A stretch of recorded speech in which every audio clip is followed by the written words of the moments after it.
कहानी नीरू की है। पंजाब की नीरू की शादी दिल्ली के राहुल से होती है। दिल्ली कितना बड़ा शहर है ना, लेकिन आप लोगों का घर तो बहुत छोटा है। हमारे पंजाब में तो ये बड़े बड़े घर होते हैं कि मजा ही आ जाता है। कोई बात नहीं नीरू, मैं भी तुम्हारे लिए बहुत बड़ा मकान बनाऊंगा बहुत जल्दी। नीरू के पिता जहाँ पंजाब के जाने माने व्यापारी थे, वहीं उसका पति राहुल दिल्ली में एक सिंपल नौकरी करता था। माँ, यहाँ तो घी मक्खन इतना महंगा है कि क्या बताऊं। मैं तो तरस ही जाती हूँ घी खाने के लिए। नीरू की माँ को ये सुनकर बहुत दुख होता है। मेरी बेटी को घी नसीब नहीं हो रहा है और ये बहू यहाँ बैठकर घी में शक्कर डाल रही है। देख वनिता, मैं साफ कह रही हूँ, इस घर में जितना घी आएगा उतना ही मेरी बेटी के घर दिल्ली भी जाएगा। अरे ये क्या बात होती है माँ जी? बेटी का उतना ही करो जो अच्छा लगे। अब क्या मायके से घी और मक्खन तक की सप्लाई करोगी आप? हाँ, मेरी बेटी किसी चीज को तरसे मुझसे बर्दाश्त नहीं होता। अब क्या था, नीरू के मायके में 2 किलो घी आता तो 2 किलो दिल्ली जाता नीरू के पास। एक दिन, माँ बड़ी गर्मी पड़ती है दिल्ली में। इस घर में तो एक ही एसी है और वो भी ड्राइंग रूम में। सारा परिवार एक ही कमरे में सोता है। हाँ बेटा, वो तो हर घर की कहानी है। यहाँ भी एक ही एसी है। अरे बिल इतना आता है कि क्या बोलूं। तभी वहां राकेश आ जाता है। माँ, थोड़ी देर में यहाँ कुछ प्लम्बर आएंगे मेरे कमरे में एसी लगाने। जरा ध्यान से लगवा देना ना माँ। ओए, ऐसे कैसे तेरे कमरे में एसी लगेगा? हाँ राकेश, एक बार बात तो कर लेता। अरे पापा, वो वनिता को गर्मी में नींद नहीं आती। ड्राइंग रूम में सबके साथ सोने में वो अनकंफर्टेबल है, इसलिए। अरे पूरे परिवार के साथ वहां तेरी बहन नीरू भी तो सोती है। वो नहीं हो रही क्या अनकंफर्टेबल? समझ रहा है ना? अगर एसी लगेगा तो एक दिल्ली में तेरी बहन के कमरे में भी लगेगा, तभी तू लगा सकेगा। राकेश वनिता को सारी बात बताता है। वनिता करती भी क्या, मन मार कर बैठ जाती है। माँ, ये लोग ठीक नहीं है, क्या करूं मैं? अरे बेटी, यहाँ आ जा, तू यहाँ आकर रह ले।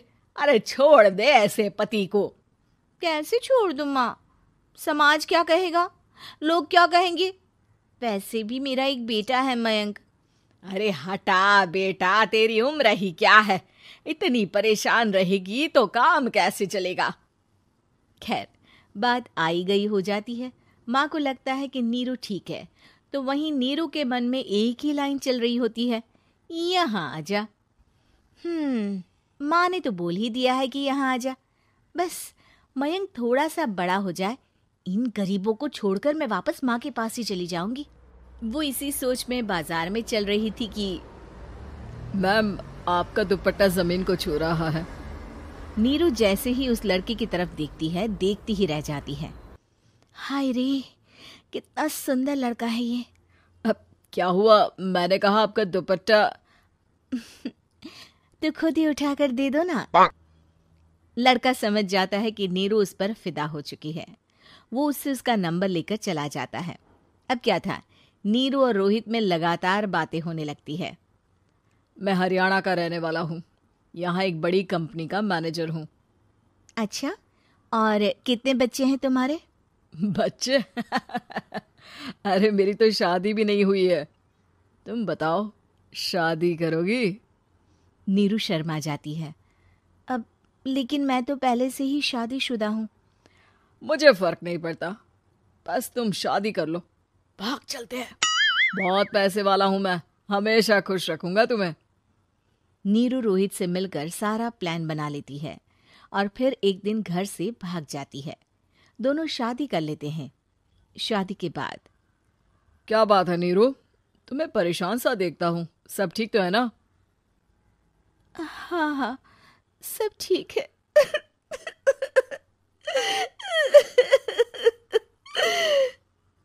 ये कहते कहते ही वो रोने लगती है।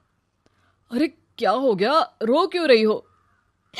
मैंने तुमसे एक बात छुपाई है और वही बात अब मुझे परेशान कर रही है। रोहित, मेरा एक बेटा भी है, उसका नाम मयंक है। क्या बात कर रही हो? ये तुमने मुझे पहले क्यों नहीं बताया? देखो नीरू, मेरी माँ को मैंने ये नहीं बताया है कि तुम शादीशुदा हो। बच्चा मैं मैनेज नहीं कर पाऊंगा।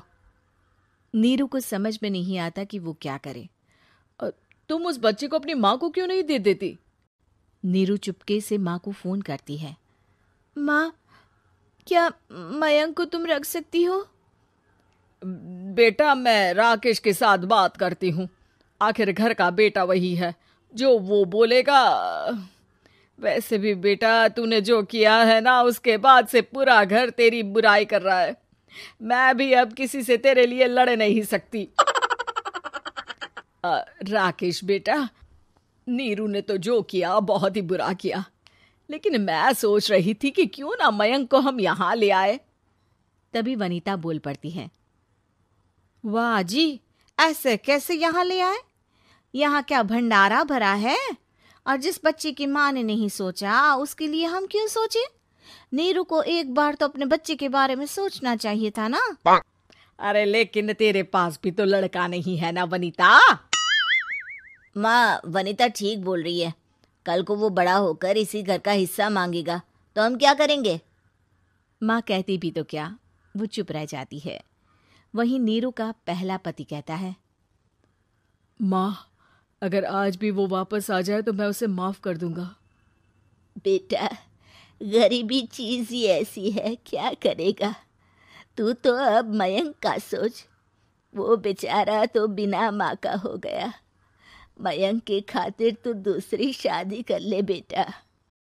लोगों के लाख समझाने के बाद नीरू के पहले पति की शादी रिद्धि से हो जाती है, जिसके पहले पति से 2 बच्चे होते हैं। देखो जी, मैंने शादी सिर्फ बच्चे के खातिर की है। मैंने भी शादी सिर्फ बच्चों के खातिर की है। वहीं नीरू के दूसरे पति के मन में ये बात घर कर जाती है कि नीरू एक मासूम बच्चे को उसके खातिर छोड़ कर आई है। अब देखो नीरू, मुझे लगता है कि जो औरत अपनी कोख का बच्चा छोड़ सकती है, वो तो कुछ भी कर सकती है। कल को तुम्हें मुझसे अच्छा कोई मिल गया तो तुम तो मुझे भी बाय बाय कर दोगी ना। नीरू को अब उसका दूसरा पति ताने देना शुरू कर देता है। तंग आकर नीरू उसके यहाँ से भागकर अपने पहले पति के पास चली जाती है, लेकिन ससुराल में क्या लेने आई है नीरू, मयंक को? नहीं नहीं सासू माँ, मुझसे गलती हो गई, मुझे माफ कर दीजिए। नीरू, अब वक्त खत्म हो गया है, मेरी शादी हो चुकी है। तो छोड़ दो ना उसे, हमारा बच्चा है। मैं आपको अपनी माँ नहीं मानता, मेरी नहीं मान तो बात अच्छी है। नीरू मयंक की बात सुनकर समझ जाती है कि उसके पास अब ना आसमान रहा ना ही जमीन।